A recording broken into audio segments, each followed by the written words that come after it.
Welcome to the last breakfast. Please enjoy the video. You start by making sure Anaconda and a compatible Python are installed. This avoids version headaches.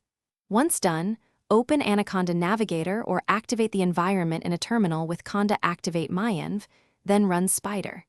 You should see the editor, IPython console, and variable explorer. These panels are central. Make sure to create or switch to a project environment before heavy work so packages and kernels match your code, which prevents runtime errors and keeps reproducibility intact. You now focus on structuring your work. Create a project to lock the working directory and settings so paths behave predictably. Next, adjust run settings, choose current file, file in console or dedicated console, and set breakpoints for stepwise debugging. Use the variable explorer to inspect state, the plots pane for visual feedback, and the debugger to step through code. This saves time when logic fails. Make sure your console kernel matches the environment where your packages are installed. You finish by saving your workspace and committing code to version control so changes are traceable.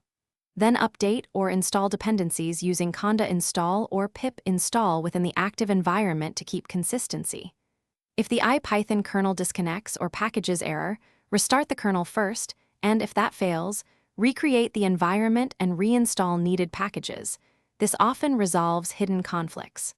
Finally, keep backups of important projects and note environment. IML for Thanks for watching. If this was helpful, leave a like and consider subscribing. See you next time.